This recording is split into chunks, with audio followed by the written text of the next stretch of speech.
And welcome to another edition of the X-Zone TV show. My name is Rob McConnell. We're coming to you from our broadcast center in Hamilton, Ontario, Canada.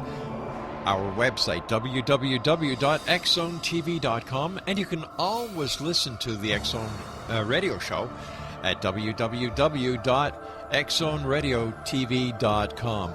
My guest this hour is a lady I've had the pleasure of having on the show before. Her name is Dana Haynes, and Dana is an astrologer, but when talking to Dana, we can also talk about many other topics, including UFOs. Joining me now from Hot Springs, California, is Dana Haynes. And Dana, welcome back to the X-Zone. Nice seeing you.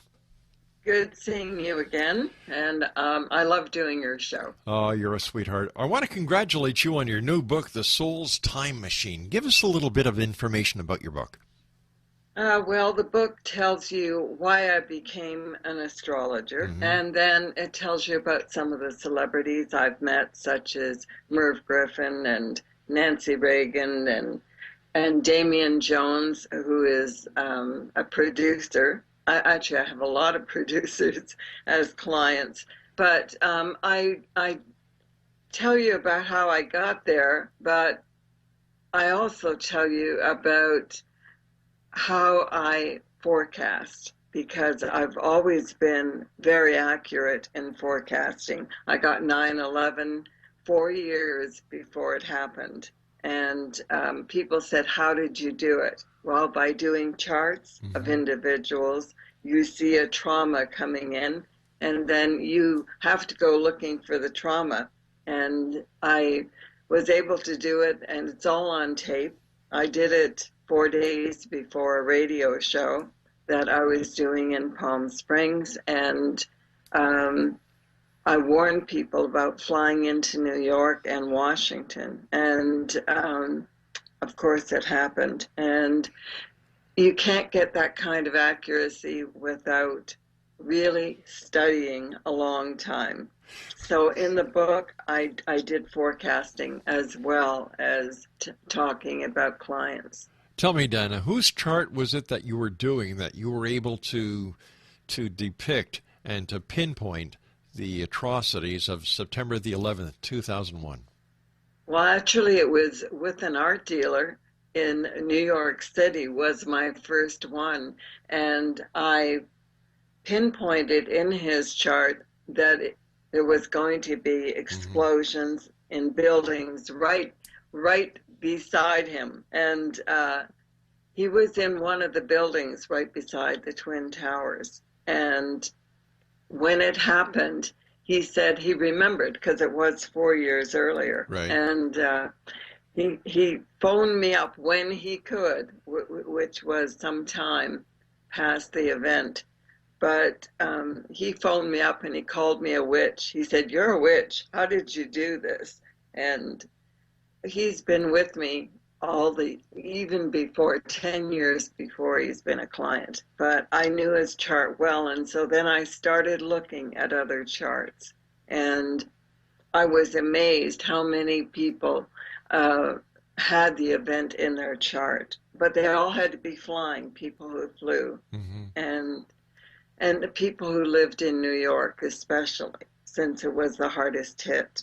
And I was still shocked, but I just knew that it was going to be 9/11. And the reason, I also knew that I had a 3-day choice when I was doing the planets. And the thing is that I knew how the Arabs operated, and I knew that it was going to be Arabs.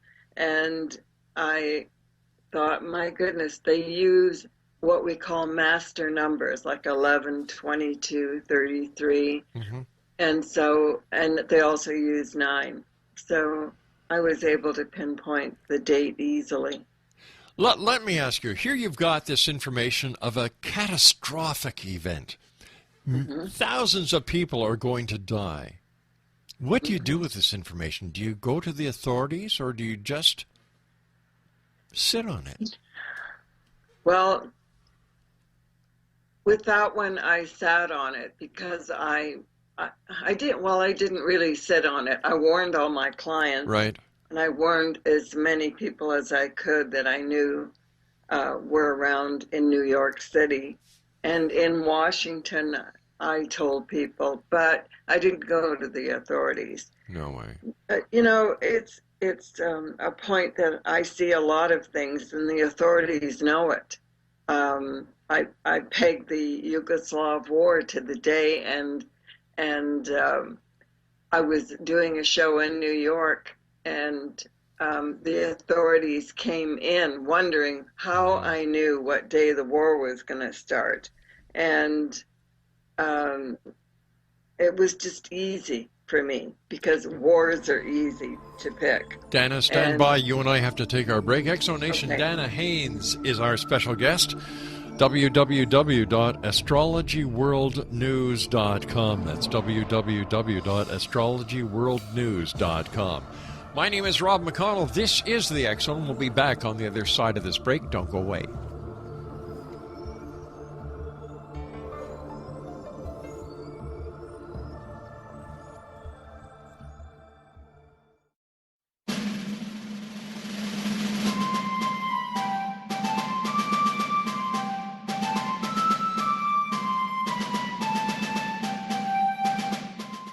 Thomas Jefferson was a Burgess of 27 when he met Martha Wales Skelton, a 22-year-old widowed heiress who was fondly called Patty by her family.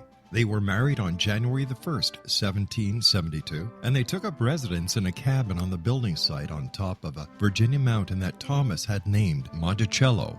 As Thomas and Patty slowly built their first version of the great house at Monticello, the Revolutionary War was heating up. Patty, with difficulty, bore 5 children, but only 2 girls survived. Thomas's political career developed to the point where he was often away from home, but after he authored and signed the Declaration of Independence in Philadelphia, he resolved never again to leave his wife. He was elected the governor of Virginia, just as that state became the Revolution's last battleground. The Revolutionary War ended in 1781, and Thomas gladly retired altogether to My family, my farm, and my books.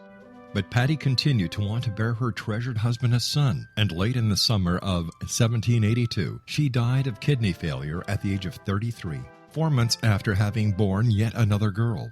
Thomas was so devastated by her death that he never remarried. He mourned her for the rest of his life, even as he helped to frame the peace in France and then became the first Secretary of State, the second Vice President, and the third President of the United States. This story is true. Thomas Jefferson was such an obsessive letter writer and record keeper that we know where he was and what he was doing nearly every day of his adult life. Every significant thing he says in My Thomas comes from his contemporary writings. My Thomas by Roberta Grimes is now available at Barnes & Noble, Costco, Target, Books A Million, Hudson Booksellers, Kmart, Walmart, Sam's Club, Walgreens, CVS, and online at Amazon.com. You can visit Roberta Grimes online at www.robertagrimes.com.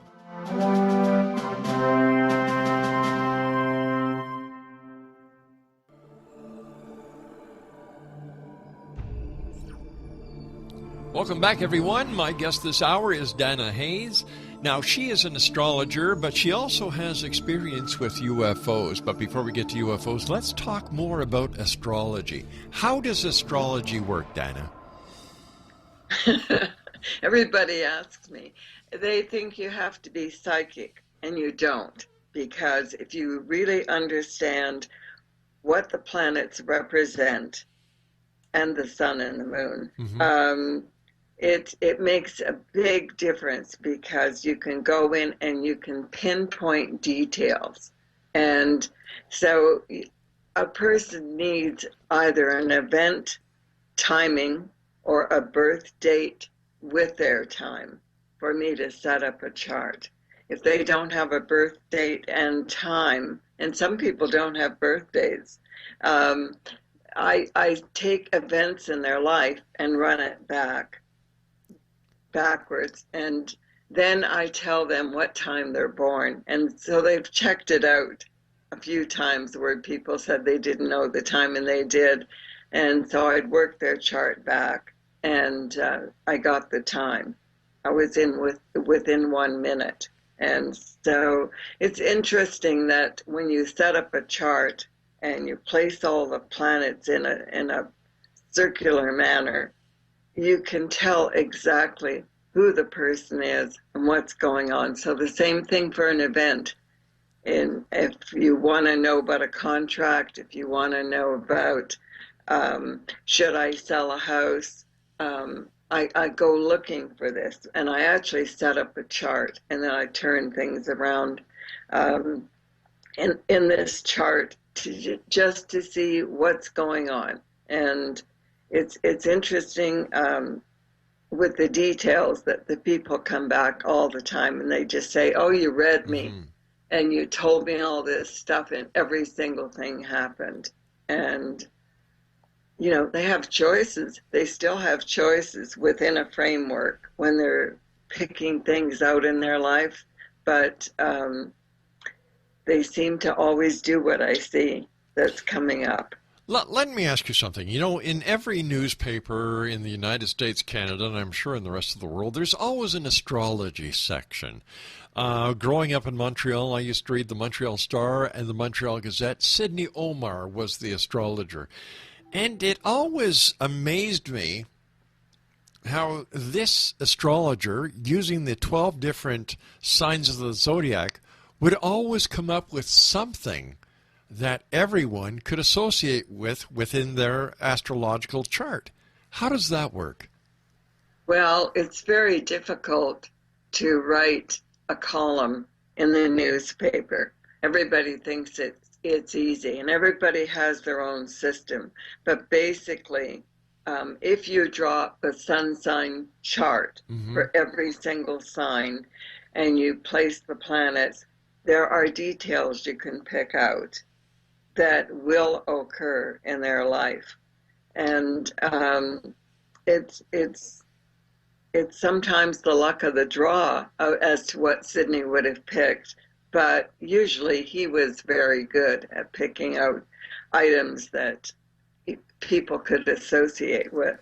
But there are a lot of charts that are drawn up that aren't even done by astrologers in those columns. And in fact, they don't even draw up charts. They just hazard a guess. What can I say to this person that's an Aries or a Taurus? And they don't have a clue.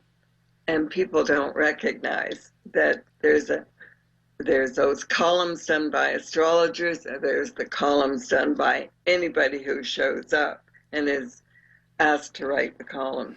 And so some are good and some aren't.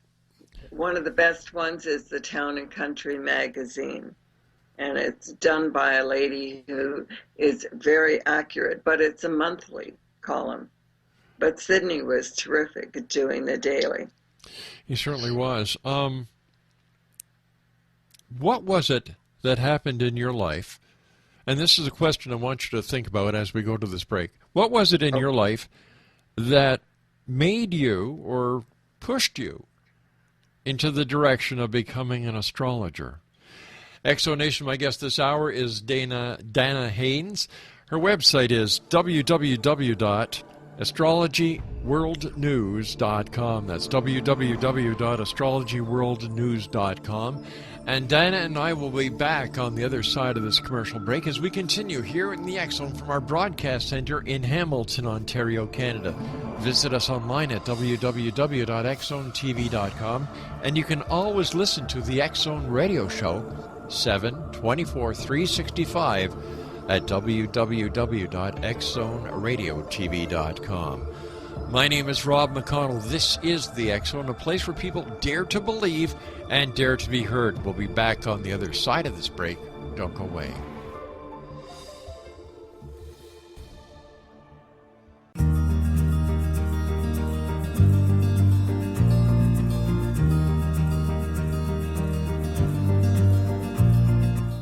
While science pursues fact, magic accesses the quantum level, bridging random facts to form truth.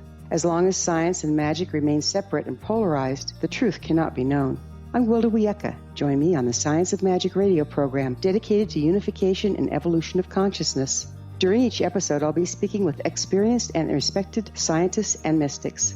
From astrologers to astronomers, from medical doctors to shaman, the scientific method to dowsing and intuition, we will weave together information from seemingly divergent practices to promote unity and enlightenment. Join me, Wilda Wiecka, and the Science of Magic right here on the X-Zone Broadcast Network.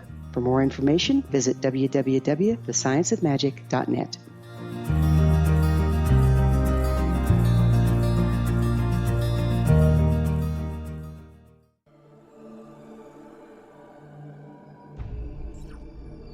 Exo Nation, my guest this hour is Dana Haynes, and Dana is the author of The Soul's Time Machine, and her website is astrologyworldnews.com. Dana, tell me a bit about your book, The Soul's Time Machine.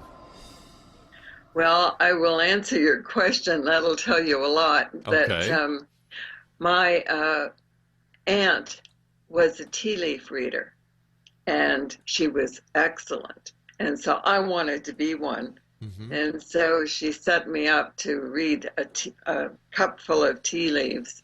And I was 9 years old. And so I thought everybody was going to be either Superman or Batman, and he'd have adventures. You know, Sunset Kid Carson would be one of the things.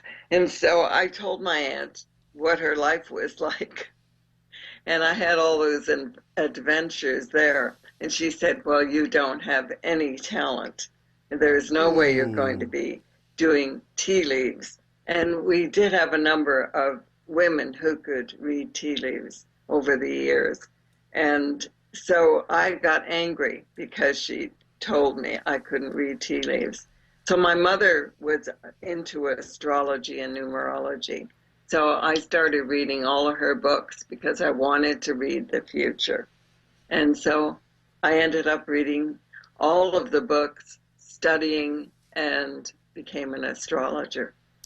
And the rest is history, as they say. And the rest is history. You're an astrologer, you're an author. Your new book is entitled The Soul's Time Machine.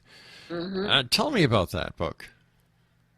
Well, the book really was written to have people understand what astrology is. Mm-hmm. And I tried to put it very plain and simple and gave an awful lot of examples and did a lot of forecasting. And so the book is the type of book that it's easy reading and it's kind of fun, and it tells you exactly what an astrologer does. So it really is the whole book. And I find that people seem to really be enjoying it. You know, they really get a kick out of it, and they understand exactly what I'm doing now. And they understand I don't have to be psychic. I happen to be psychic, but I never used my psychic abilities until just recently, just because I didn't want it interfering with the astrology. And so, and my psychic ability doesn't come the way other people do it. It comes that someone will just walk into the room, an entity will walk into the room and tell me something. And I know who it's for, and then I will translate that to the person. This entity that walks into the room, what is it like? How does it present itself to you?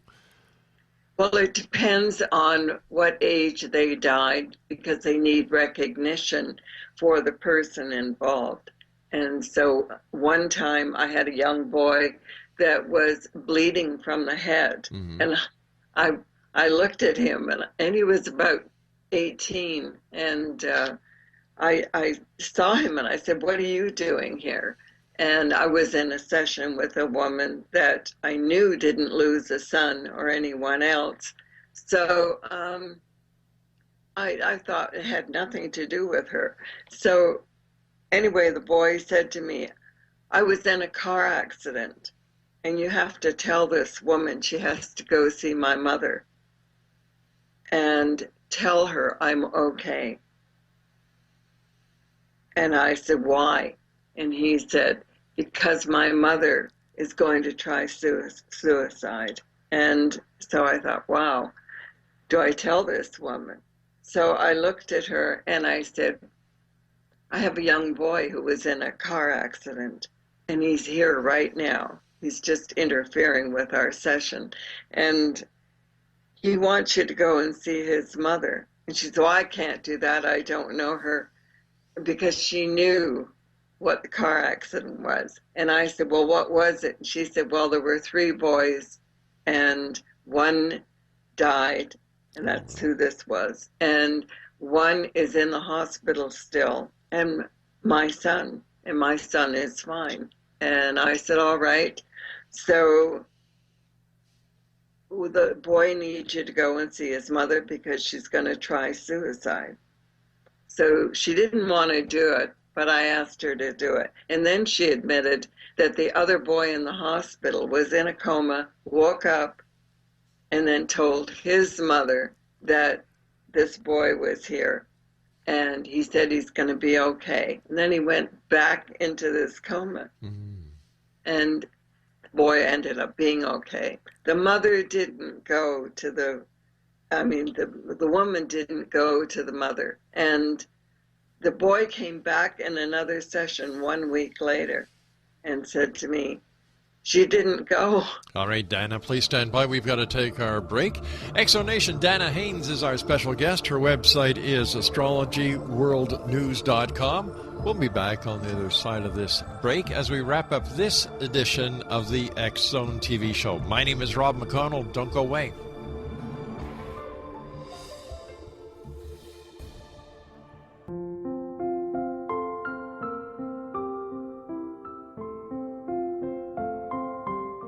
I am Dr. Carl O'Helvey, founder, president of a new cancer foundation focusing on evidence-based physical, mental, and spiritual interventions, including natural cancer cures, prayer, meditation, affirmations, nutrition, and other related holistic cancer prevention and cure modalities. These are used in cancer education, research, and financing care. I ask for your help to continue this important work by donating at www.holisticcancerfoundation.com.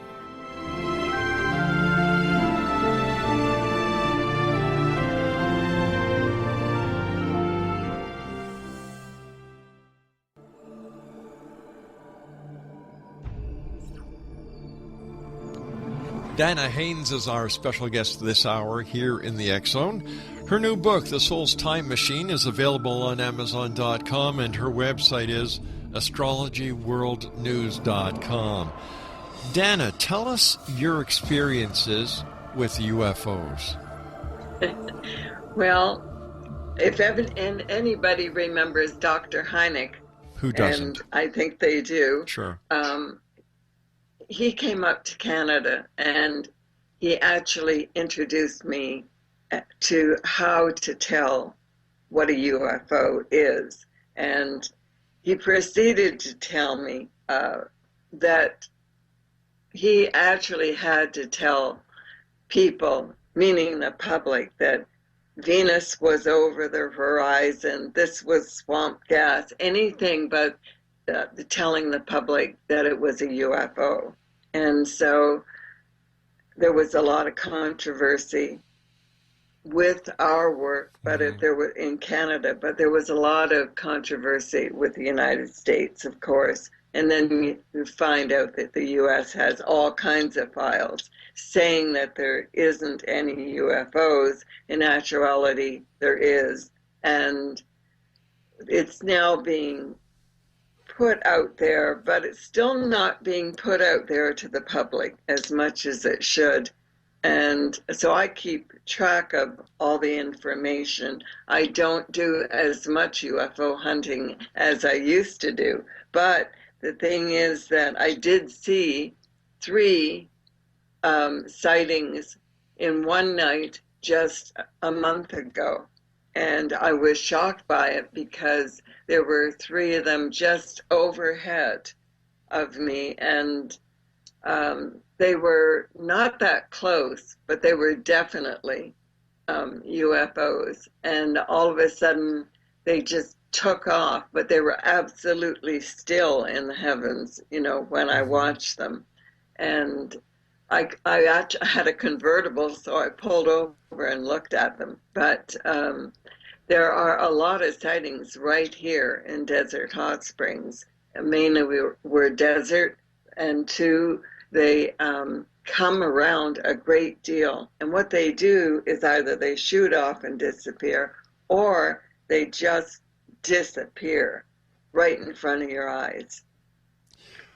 There are a lot of people here who've given me stories, that I can use. Sure. So why do you think, Dana, that the governments of the world are suppressing this information if so many people around the world are actually having sightings? Well, everybody says that they would be afraid that we would react wrong. Mm-hmm. And some ways they're right, but we react incorrectly to UFOs because we don't know any information or little information. So they really should tell us, but they don't. And actually there was a big shooting in New Zealand when UFOs came round over their airport, and then they took off towards the ranchers. Well, they didn't mean to, but they're going and looking for a place to land, and they were coming down. One of the big ships that was coming down to land. The rancher didn't know that the UFOs had just come from the airport, and he didn't know that there was all kinds of men with guns coming, such as the troopers. And so they started to fire at this ship that was almost landed. And how big was the ship, Dana? I don't know. They never. Haynes was telling me, and so this is in the days of Project Blue Book. Mm-hmm. I see. Definitely. And the man who was in charge of this particular sighting ended up being in charge of UFOs in the United States after Haynes left. And a lot of people don't know that. Dana, I want to wish you the very best of luck with your new book, The Soul's Time Machine. Thank you. Tell our listeners how they can find out more about you, and give us your website. Well, the website is astrologyworldnews.com, and I do forecast on the site, and there is a lot of information there all about what I've done and how to get hold of me. And there is a phone number in California, 760-671-6151, that they can call. And the email is danaghaines@hotmail.com. Dana, I want to thank you so much for joining us. A pleasure talking to you, and we'll look forward to the next time we meet here in the X Zone. That's it for tonight, X Zone Nation. Dana Haynes has been our special guest, and once again, her website is astrologyworldnews.com. So until the next time we meet here in the X Zone, a place where people dare to believe and dare to be heard, I am Rob McConnell, reminding each and every one of you to keep your eyes to the sky and your heart to the light. Good night now, everyone.